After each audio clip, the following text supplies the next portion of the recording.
Another possible motive for the Fort Hood killings is perhaps the most frightening. That alleged killer, Nidal Hasan, an American citizen, could have turned to violence against his comrades because of religion or ideology. And there are people who approve and try to justify such motives. We turn now to CNN Investigative Unit correspondent Drew Griffin. And Drew, you know, what you're about to report it may surprise and disgust many Americans about faith here. But it's an interesting and honest discussion of some of the battles that law enforcement and the rest of our communities, including the Muslim community, have to deal with. There are people out there actually applauding the actions of this shooter, celebrating this attack. We should stress, we don't know if Nidal Hasan became radicalized Muslim or whether he was even influenced by the language of hate that thrives on the internet, but there are groups in this country that do applaud Osama bin Laden, want to convert Americans to wage war on their country. One of them is in New York. Take a look at this. This is the Revolution Muslim website. Hours after the shooting, it's congratulating an officer and a gentleman, sending a get well wish, we love you, to the man accused of murdering these soldiers. Their message is in stark contrast to what mainstream Muslims believe, but they are not hard to find. For 20 years, the Muslim faithful have been drawn to this gleaming mosque in the heart of New York. It is time for afternoon prayers. American Muslims and Muslims from overseas, as many as 4,000, visit here every day. They come to praise Allah, give thanks, and to pray for peace.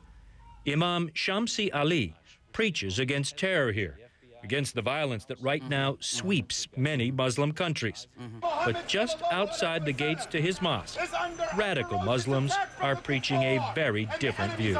How big a threat are these people who come here, well, maybe here today, and trying to reach your congregation? Islam is about peace. Islam is about moderation. Islam is about friendship. Islam opposes any kind of hatred against anybody.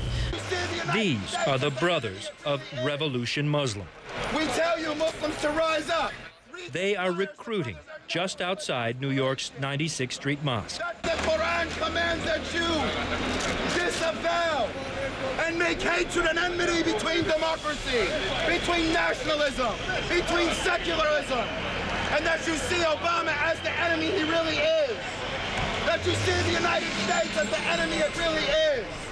Youssef Al-Khattab, a Jew who lived in Israel and abruptly converted to Islam, and Yunus Abdullah Muhammad, also a convert, both born and raised in the United States, a country whose way of life they say they hate. And if you are not a Muslim, they count you as a disbeliever. Their mission? To terrorize you. We're commanded to terrorize the disbelievers. And this is a religion, like I said. Commanded to terrorize the disbelievers? The Quran says very clearly in the Arabic language, Turhibuna. This means terrorize them. It's a command from Allah. So you're commanded. It's a terrorize them. Terrorize.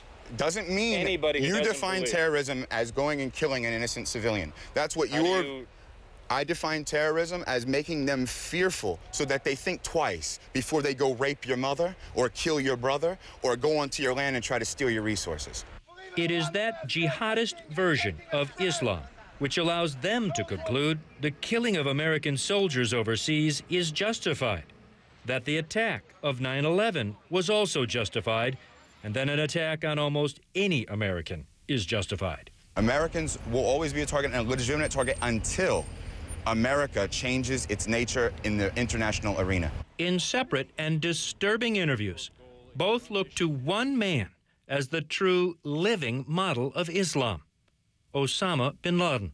I love Osama bin Laden. Wallahi, I love him like I can't begin to tell you, because I haven't seen that he's really done anything wrong from the Sharia.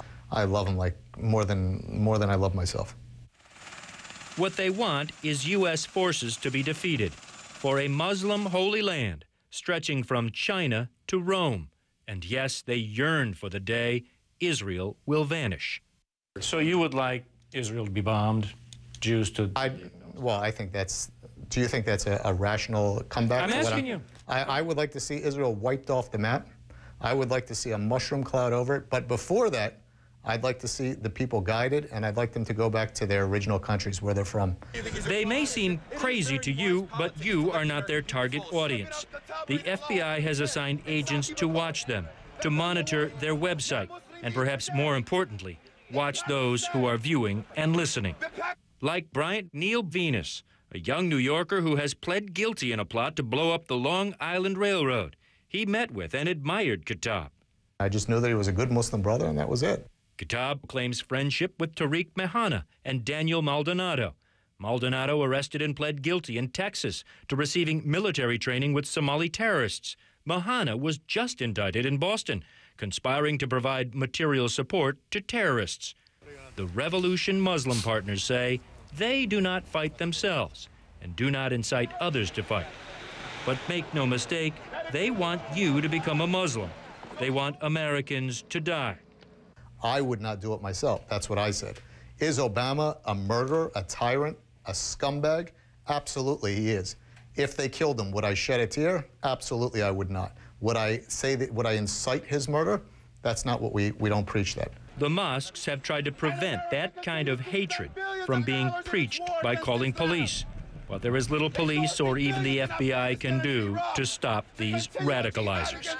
They are protected by legal rights given in a country they detest. And Don, law enforcement sources that we've talked to say they know their constitutional rights. They walk right up to that line of protection under the Free Speech Amendment, and they stop short of crossing it, and all law enforcement can do is watch. And as you said, it's a right that's guaranteed here, and that is sort of the problem, the issue that comes with this. Drew Griffin, we appreciate it. Thank you so much for that fascinating report. You know, it is true, he had never rolled